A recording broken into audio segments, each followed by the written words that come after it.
Okay, today we're with John 316 Ministries, and with John 316 Ministries, we have Cortez and Chris. And so let me turn to you guys. Please introduce yourself. My name is Gustavo Cortez, and I'm from Stuttgart, Arkansas. I'm 34 years old. Yeah, my name is Chris Minner.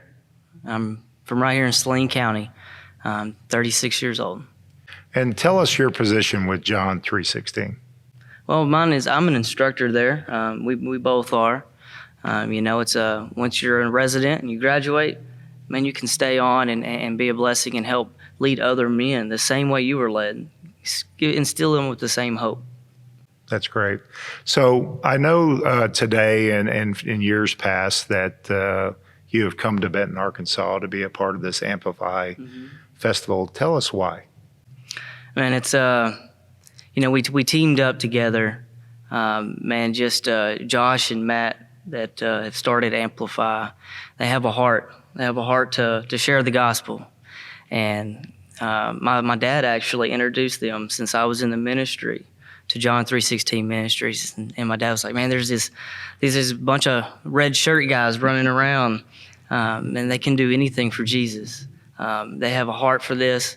And I think it'd be great for you guys to team up and being able to serve. And you never know who you're going to come across that needs to hear your testimony and hear what's going on in someone else's life. You'll see someone down.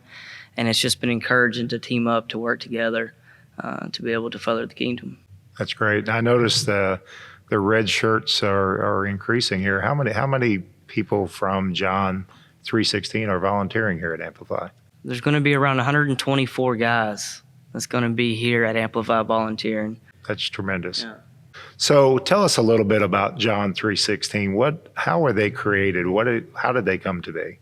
Well, you had one guy, the director, Brian Tuggle, had been through a ministry, New Beginnings, and he was able to experience things in his life, and he understood the accountability and things that he needed in his life, that he needed to be around like-minded people. He needed to be involved in something, and what better way than to start a ministry that's not only going to help other guys, but help himself, to help him stay engaged, help him stay involved. And so he started about 18 years, and now the camp has grown to about 205 guys, about to build some more dorms, buy some more land. It's steadily on the increase. What he's got going on and what he has been doing is obviously for the right reason, because it's still growing. So the purpose of John 316 is to help people that are struggling with a substance use disorder to find recovery. Correct. And the method that they use is what? Jesus. So it's faith-based It recovery. Is. So I know you guys have been around the block, and we'll talk about that as far as your personal pathway to recovery. But how does faith-based recovery different from other pathways that are recovery in our state? Right. Well, that's a good question. Without sounding biased in a couple different areas, I've been to several detoxes, several rehabs, and several things. Not makes one more important than the other. Faith-based is just a little different because we go straight to the point. We go straight to the point that the only way to be able to understand things is through Jesus, through God. And we have Bible studies and help learn different things maybe that we fell short in, or our weaknesses, or struggled in, that was a deeper rooted thing that maybe not even had to do with drugs. It just came into play. And we're able to break things down and give it all to Him and fully surrender to a different way of life, to become a new creation, to want to be different, just to want to be a better person, a better member of society, to get plugged into, just for their family too. So how does, if somebody's watching this vodcast, how does somebody get to go to John 316? What does it take? And it just takes someone to be willing and thankful, willing for a change, wanting to be at a bottom in their life, to want to be somewhere for 6 months to a year. It would take a lot for someone through their experiences to want to give that time up. And that's understandable. But when we're able to be at a bottom in our life, ready to cry out that there's no way out. They're on death's doorstep the way I was. Man, it's really simple. They're just going to be willing and thankful. We have an office. They call the office. They do an over-the-phone interview, and they come on Sunday and sit through service, and we do interviews after that. And so if anybody is just at their bottom or at wit's end, needs some answers, just call the office there. It's 870-799-2525. So, the one thing I find real interesting when I talk about treatment is usually the first question that comes out of a treatment center or recovery center is, how are you going to pay for it? So let me ask that question. How does somebody that is needing to go to John 3:16 and get their services, how do they pay for it? It's absolutely free. Jesus has already paid that price. Yeah. Yeah, that's right. That's right. It's absolutely amazing. Yeah. So I want to delve into that. So what can somebody expect that comes to John 3:16? What can they expect from day one and through their entire program in a nutshell? When you first get on the ministry, you can definitely feel something's different. You don't know what that is, but you can just see it in the other guys. First thing you're going to receive is just acceptance, love. We can all see ourselves in the next man coming in. That's why it makes it, different or special than the others, because I was once there and I can see that broken man and I can see the pain and the hurt that they may be going through. So open arms, just accepting and willing to jump in that pit with them to help them out and show them the way. That's great. And I know, Cortez, you're kind of soaking this all in and being in the middle here, but I'm going to pin you down. What brought you to John 3:16? Tell me about your story. What brought me to get a relationship with Jesus was I was broken. All my bad decisions, everybody that I hurt, everything that happened, like we talked about a while ago. I've tried rehabs, I've tried treatments, I've tried drug court, I've tried everything in the court system, and nothing ever could work. I was that guy that I would say I'm gonna quit, but in my mind, it was gonna be for a little bit. Mm-hmm. And I had a time where I was gonna start again, but I didn't know when, or what time, so it was always in my mind. But the day that I finally surrendered, and I had to hit rock bottom. It takes hitting rock bottom to finally change your life, and that's what it took for me.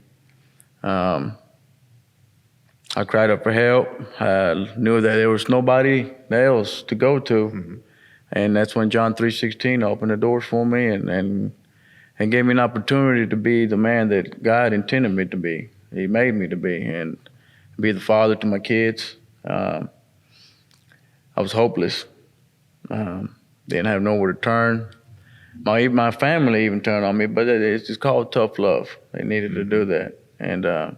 But I got the chance to go to John 3:16 and learn trades and go out there and serve. That's what we do at that camp. We get the opportunity to take guys out that came the same way as we did, and just show them the way, show them that there is a better way. So I want to explore with you, Cortez. What was your drug of choice? My drug of choice was cocaine and meth and alcohol. So coming from Stuttgart, Arkansas County, and having spent some time there, there's a lot of people that say that there's not those kind of problems in that rural community. What would you say to that? I believe that's a lie. It's there. It's there. It's heavy. It's there. And why is that? Well, just, some people want to be blind about it. They want to just pretend like it's not there. And I lived there 20 years. I know every back road, every gravel road in that place, and I've seen what it does. I've seen firsthand, because I was that guy. I was the one, that was, what do you say, just poisoning people. Sure. So what was that point in your struggle that made you realize, hey, I need help? What was that bottom? The bottom is when I lost I lost my wife, my best friend. I've known for each other for a long time. My kids were in the vehicle when I got arrested. They took them away. I lost good relationships, and then most of all, I was my freedom. I was spiritually dead, and but that's what it took when my kids were in the vehicle with me, and I've seen what I did to them and what I've done to my family. That's what made me, I was prideful man. How did you hear about John 3:16? I was in jail. And my family was trying to get me to come to a treatment center, and I was just saying, I'm not going there. I'm not gonna go nowhere where y'all want me to go. My plan was to bail out and leave the country. But God had a better plan for me. I finally said, Dad, will you just go get my Bible? It's in my nightstand, just bring my Bible. I started reading my Bible, and a few days later, I get the prosecuting attorney, Robert Dietrich, the ex-prosecuting attorney. He comes up there and he says, Cortez, he says, you tried it all. He says, we don't know what you're doing. You messed up pretty hard this time. And I'll never forget these words. I said, well, I haven't tried Jesus. That's the only thing I haven't tried. And he said, well, I got a place for you. John 3:16. So you kind of led there what I always call I know it was the prosecutor, but I always say a nudge from the judge. That's right. Kind of led you that way. So that's great. Chris, what about you? Tell me about your story, your pathway. Oh, it's been a long one. I think I went to my first detox in 2014. My drug of choice was opiates, and just something inside of me. I just couldn't stop. Couldn't stop for my family. Couldn't stop for anyone. Good jobs, and everything just kept falling apart for me. Having to go to this rehab, having to go to that one, taking time off, eventually getting fired. Lost a great wife. Lost custody of my two girls. And then one day, I got a hold of a fake pill, and I was in my house, and I OD'd, and luckily Narcan, brought me back. My family had to break in the back door to come find me. Just that whole experience. No one that has kids wants your kids to grow up and say, well, my dad died as a drug addict. So that's kind of the pivotal point of my life, and realizing different things, realizing, that I couldn't do it for anyone, and I finally had to do it for myself. With no matter what. No matter if I got certain things back, no matter if things changed, that I had a new desire. And that new desire was for me. And then once I went through it and I got accepted to John 3:16 Ministries, my life started turning around. Started having peace and happiness in my life, joy back, and then just a desire to help others, a desire just to share my testimony or share things that I've been through to help give them hope. Oh, both of you are extremely powerful, and we appreciate your being candid about it. But I want to explore, Chris. You talked about being on opiates, and can you define that? Yeah, opiates for me was anything pain medication required. It started with hydrocodone, then went to Percocets and oxycodone. And then it graduated up from there. There was no amount that could satisfy me. And then eventually you got that one pill that was fake. When was that?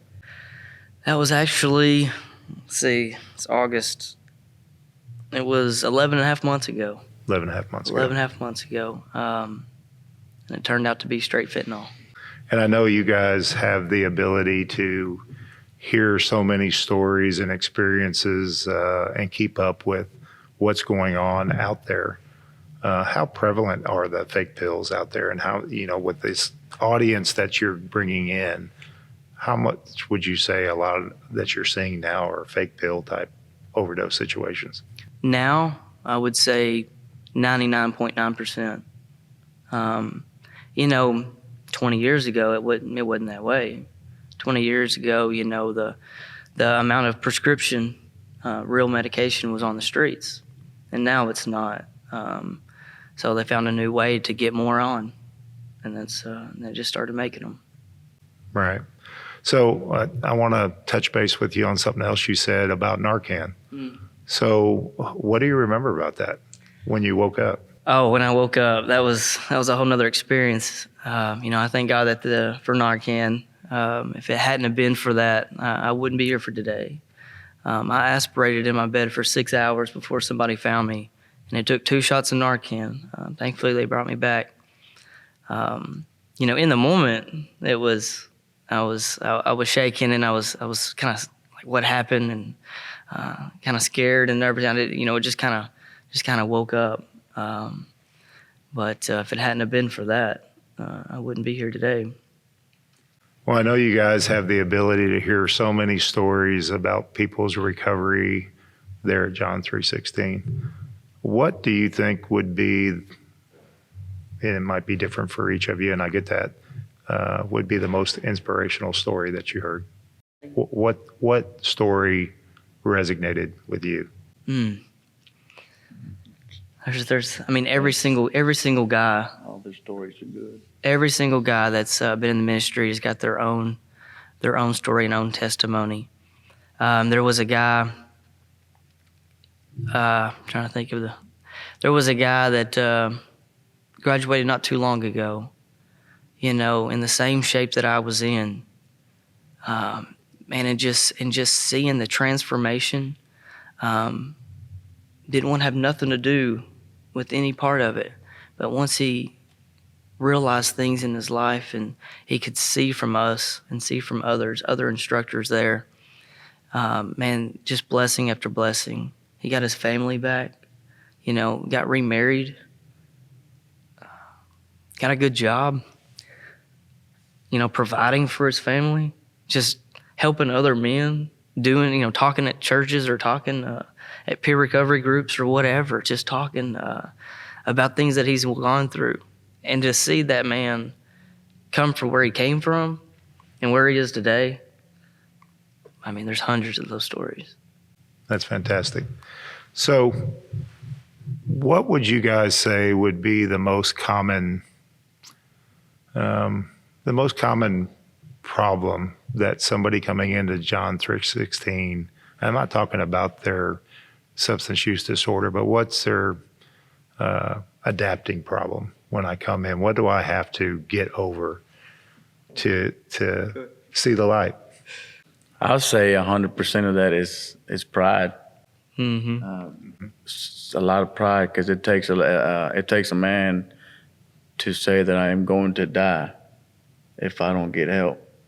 And that's what we come across a lot. We do interviews every Sunday. We get to interview guys and take them in on Sundays, and that's probably that's sort of the first question I ask them, because we can see right through them. And and I'm talking to myself too. I was a prideful man, and also leaving. They don't want to stay there for 6 months. The time is, they feel like they're missing out on something out there. They feel like they have to be there for their families when we were really never there. Yeah, I touched on that too. So many guys, like I said, when they start getting clear-headed and things are starting to come together, well, now we got to jump ship. No, I'm good now, right? They think they've got it. And to be able to sit still for just a little bit longer, to be able to understand that there's so much more that we've got to work on, instead of just trying to jump back and forth on our emotions, not being led by our emotions. I think that's a big one too. Not making rash decisions right here, right now, because we've always been those guys to want to either get that quick fix or to have something right now. That whatever I want to do, I've got to do it right now. and to get them trained and understand into a different routine, to not be that type of a personality anymore, I guess you would say, It takes a lot to understand those things and go through that. What gauges how long somebody will stay? How much they're seeking out, how much they're wanting answers. A lot of guys, kind of see this as going through the motions, putting on a mask so everyone sees that I'm doing good, so nobody will bother me. Asking tough questions, because that gauge changes. You'll go on a little roller coaster with with the way things are going. Sometimes you're up and sometimes you're down. But if you'll persevere through certain times, then that proves growth. And that proves that you're getting mature in some things and becoming wise. Mm-hmm. And when someone is really trying, you can see that. And you can see that he's tired of that old life. He's willing to do whatever it takes. So if I needed help right now, and I'm willing to realize that say, hey, I need help and I want to go to John 3:16, what do I have to do? All you got to do is call that phone number, call the office, do an over-the-phone interview. They'll check different things out. We're a family there. We want to be able to get to know you personally. So we're able to really dive in and kind of see how we can help you.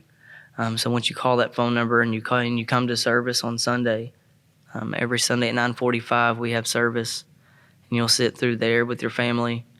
We would definitely encourage families to be a part of that and sit through those interview processes. What do I need to bring? Well, you can check out our website, John 3:16 Ministries, thecure.com, and so you'll just check that website out. We've got a list of things, mainly just clothes. You can bring food, you can bring things like that. And if you don't have anything, it's okay. We've got everyone there wants the same for everyone, willing to give our shirts off our back for you. You don't have to bring anything if you don't want to. Just bring yourself, just willing and thankful. You bring that attitude. And I know, so in your recovery, each of your recoveries, how long from the time you went in to the time you were ready to go? And I know it's different every time, but how long for each of you? It's a minimum of 6 months. Okay. That's the initial requirement. And so, like you said, individually, as a man's kind of working on himself and he's learning about some different things, there's 36 instructors there at the ministry right now that we work individually on, guys. As it gets closer to 6 months, we'll start talking to you about exit plans.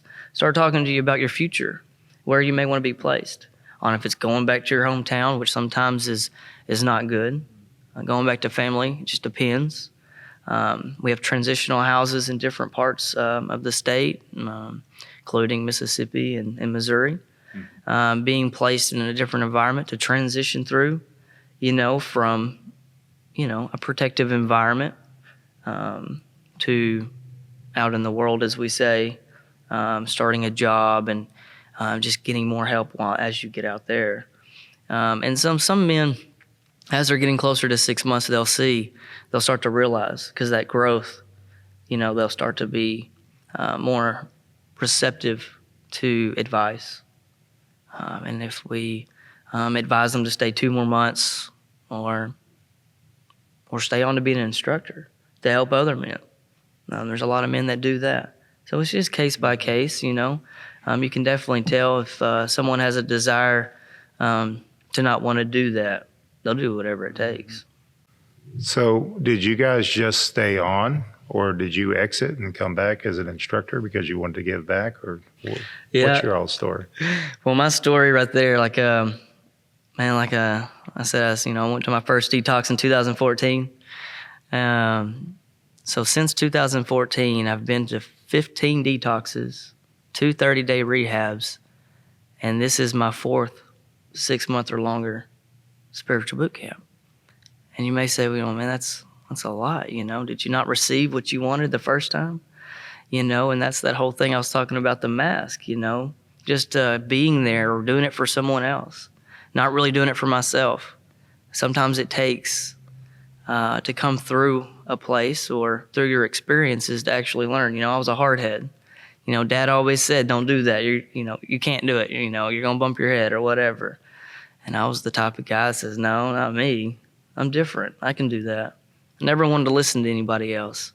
And so it's taken me through those experiences. It's taken me to lose things in my life, to understand what really means anything. What's the true value of life? You know, what does it even mean to be a good member of society, or to think that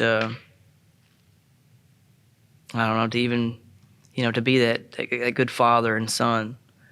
And so I've had to go through those things to understand that.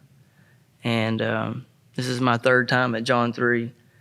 And, man, this is just what God's called me to do.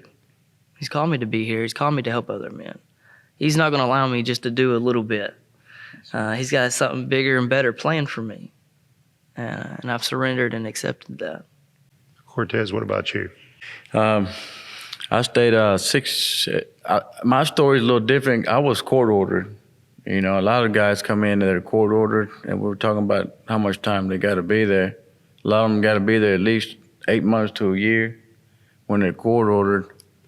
And I'm touching a little bit on what Minter said. A lot of those guys, when we give them their exit plans, that's when you know their attitude changes a little bit. You know, we don't just. I've been to rehab before, and what they do, you finish the program, they give you the boot and go on, find your own way. And we don't want to do that. We make sure they go home somewhere, be a good. And if it's not good for them to go home, we don't send them. We don't give them an exit plan. But I stayed on at my 6 months. I stayed on because I seen for the first time that when I got there, that I had peace. I had peace of mind. I didn't have to worry about anything anymore. And I wanted other guys to have that same opportunity that I got. I wanted to be able to help other men, because, man, I was nothing out there. I thought I was something, but I finally, for the first time, found a calling. And that's helping other men. So I stayed on longer and just waiting on God to call me out.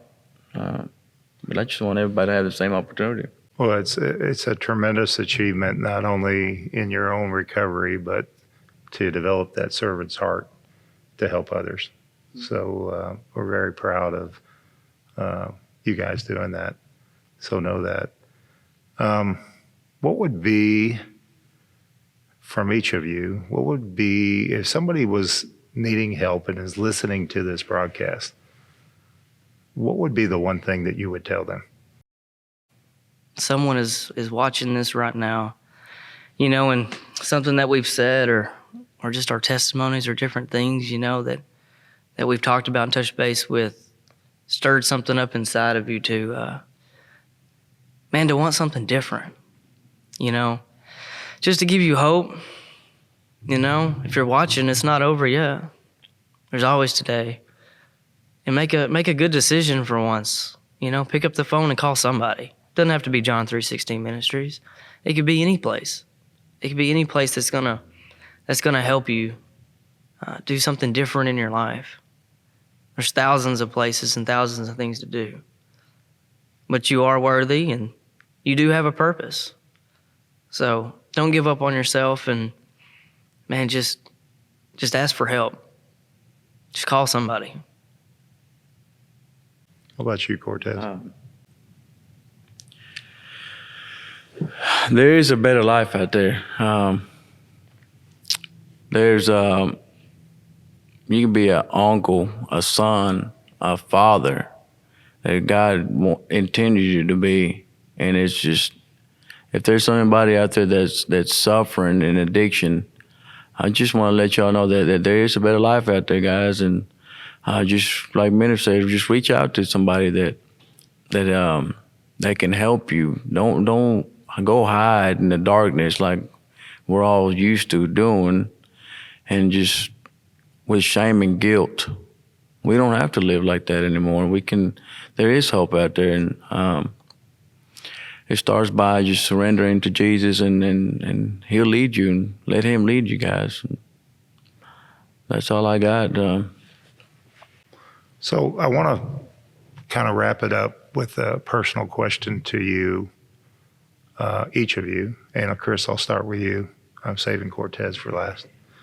But what's your trigger? And then what do you do about it?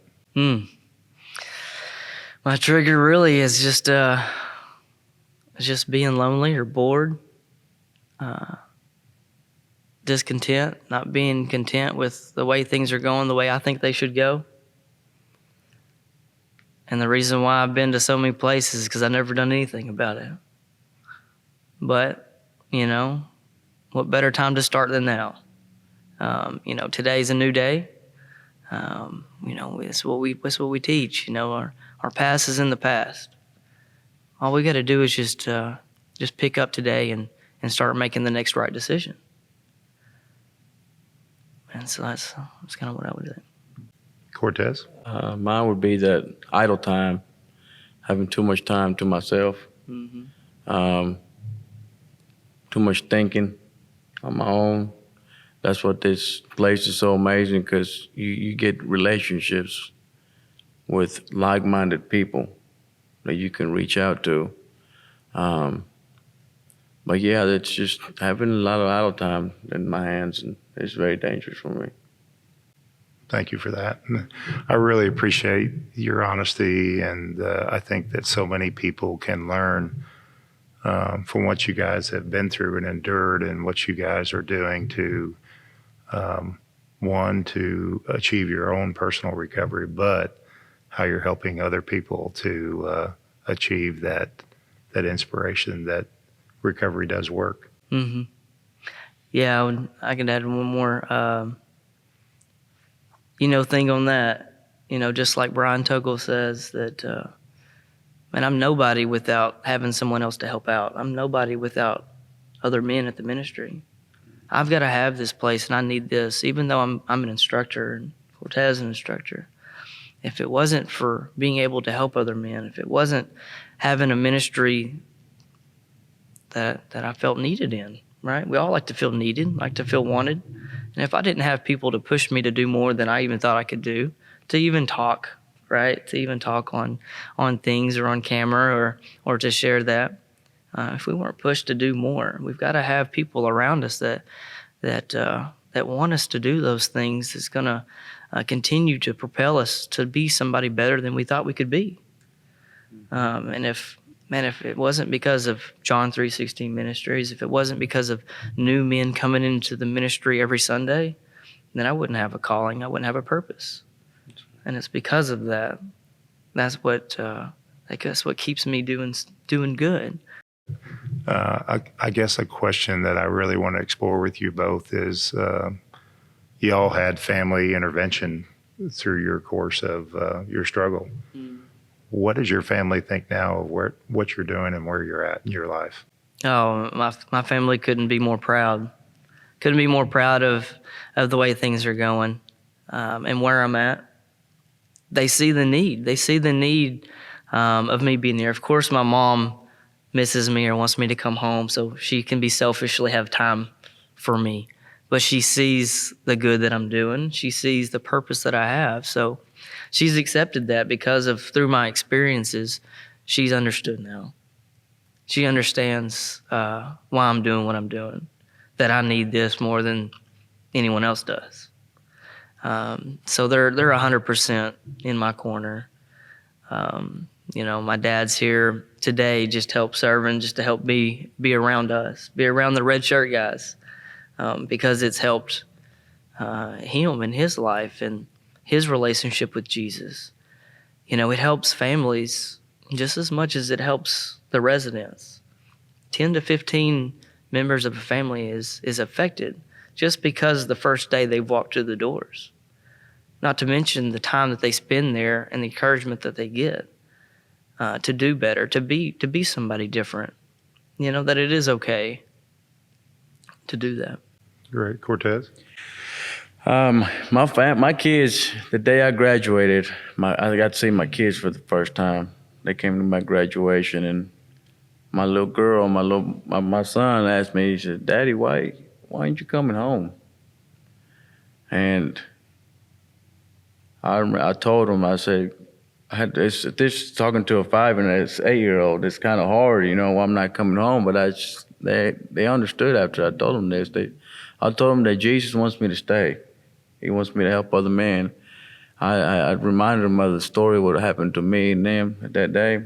I said, there's men in here that are going through the same thing that I went through, and there's little kids that are going through the same thing. And Jesus wants me to help them. That was the only way that I could explain to them what I have to do, because it's not about them anymore. It's not about me. It's about these next men getting a new life and leading them, jumping in that pit with them. My dad and my mom is comfortable. They want me to stay there forever. But it's his calling, It's his call. Yeah. Not mine or theirs. But first time in my life, I'm in a place where I need to be. That's fantastic.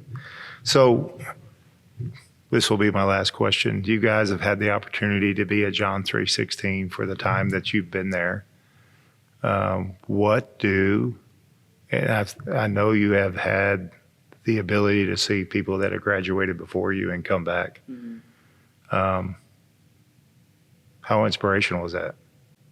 That's good. It's a humbling experience for myself and for the guys that we call them returns. The returns coming back after they graduate to get a little bit more that they may have missed the first time, to settle some things that they may not have settled the first time.